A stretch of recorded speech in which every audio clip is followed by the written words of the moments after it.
কুঠারের আঘাতে স্ত্রীকে নৃশংস হত্যা, হাতে রক্তমাখা কুঠার নিয়ে থানায় আত্মসমর্পণ স্বামীর। দক্ষিণ করিমগঞ্জের নিলাম বাজারে সংঘটিত হয়েছে এই চাঞ্চল্যকর ঘটনায় সমগ্র এলাকায় ব্যাপক চাঞ্চল্যের সৃষ্টি হয়েছে।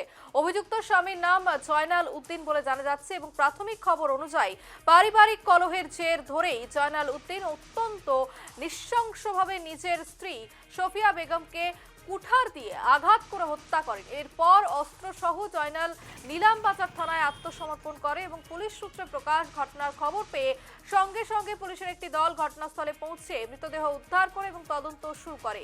যে খবর উঠে আসছে, কুঠারের আঘাতে স্ত্রীকে নৃশংস হত্যা, রক্তমাখা কুঠার নিয়ে থানায় আত্মসমর্পণ স্বামীর। ঘটনায় চাঞ্চল্য দক্ষিণ করিমগঞ্জের নিলামবাজারে। খবর সম্পর্কে আরো বিস্তারিত জানবো। এই মুহূর্তে আমাদের সঙ্গে সরাসরি রয়েছে আমাদের প্রতিনিধি অসীম দেব। অসীম, যে খবর উঠে আসছে একেবারে নৃশংস হত্যা এবং তারপর স্বামীর আত্মসমর্পণ, ঠিক কি ঘটনা ঘটেছে এবং পুলিশের তদন্তে আর কি কি তথ্য উঠে আসছে? হ্যাঁ, রূপালী, দেখো, এক লোমহর্ষক ঘটনা বলতে গেলে যে নিলাম বাজারে আজ এই ঘটনায় সমগ্র অঞ্চলে ব্যাপক প্রতিক্রিয়ার সৃষ্টি হয়েছে। কেননা সেই জয়নাল উদ্দিনের পারিবারিক কলহের জেরে এই অবস্থা এই জঘন্য ঘটনা সংঘটিত হয়েছে বলে স্থানীয়রা অনুমান করছেন। আজ দুপুরবেলা আমরা যেটা জানতে পারি, তো দুপুরের দিকে এই ঘটনার সূত্রপাত হয় যখন নিজের কন্যা, সেই কন্যাকে মারধর করছিলেন, তখন স্ত্রী তাকে আটকানোর চেষ্টা করেছিলেন, কিন্তু পরবর্তী সময় দেখা যায় যে সেই কুঠার দিয়েই আহ, স্ত্রীকে আঘাত করেন এবং ঘটনাস্থলে স্ত্রীর মৃত্যু হয়। এই ঘটনার পর উনি সেই রক্তমাখা কুঠার নিয়ে নিলামবাজার থানায় আত্মসমর্পণ করেন।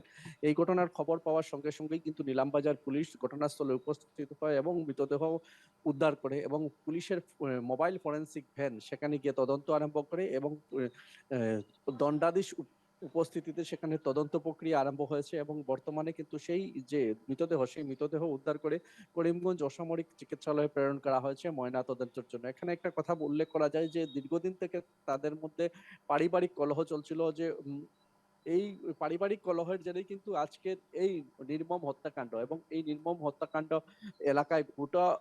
এলাকায় ব্যাপক চাঞ্চল্যের সৃষ্টি করেছে। কেন, বর্তমানে রমজান মাস চলছে এবং সেই রমজান মাসের দিনেই এই নৃশংস যে হত্যাকাণ্ড, সেই হত্যাকাণ্ডে নিলামবাজার অঞ্চল কাঁপিয়ে তুলেছে। এবং পরবর্তী সময়ে যেহেতু সে হত্যা করেছে এবং সেই ঘাতক সেই অস্ত্র নিয়েই নিলামবাজার থানায় আত্মসমর্পণ করে এবং সমস্ত ঘটনার দায়ভার স্বীকার করে, পুলিশ এখন তদন্ত আরম্ভ করেছে। এবং শ্রীভূমির সদর থেকে অতিরিক্ত পুলিশ সুপার সেখানে গিয়ে উপস্থিত হয়েছেন এবং তদন্ত প্রক্রিয়ার অগ্রগতি খোঁজ খবর নিচ্ছেন। যদিও পুলিশ এই ঘটনা নিয়ে যদিও এখনো মুখ খুলেনি, বা কি কারণে এটা প্রাকৃতিক কলহ না অন্য কোনো, এটার পেছনেও কি অন্য কোনো কারণ রয়েছে, তাও কিন্তু পুলিশ খতিয়ে দেখছে। হয়তোবা আরো 2-3 দিনের ভিতরে পুলিশ সম্পূর্ণ তদন্ত প্রক্রিয়া শেষ করবে এবং এই ঘটনার প্রকৃত কারণ কি তা বের করবে। আজকে এই যে লোমহর্ষক ঘটনা, ছোট ছোট 4টা কন্যা সন্তানের পিতা জয়নাল, এবং সেই জয়নালের এই যে নৃশংস হত্যাকাণ্ড, সফিয়া বেগমকে হত্যাকাণ্ডের ঘটনায় কিন্তু সমগ্র নিলামবাজার অঞ্চলে ব্যাপক প্রতিক্রিয়ার সৃষ্টি করেছে। রূপালী, একেবারেই তুমি যেমনটা তুলে ধরলে যে পারিবারিক দাম্পত্য কলহ এবং তারপরে কিন্তু বাকবিতণ্ডা এবং তারপরে এই ভয়ঙ্কর নৃশংস হত্যাকাণ্ড, এবং এর পেছনে কি কারণ রয়েছে বা অন্য কোনো কারণ রয়েছে কিনা সেই গোটা বিষয়টি তদন্ত সাপেক্ষ এবং তদন্তে কি উঠে আসছে সেদিকে আমাদের নজর থাকছে। আপাতত ধন্যবাদ অসীম।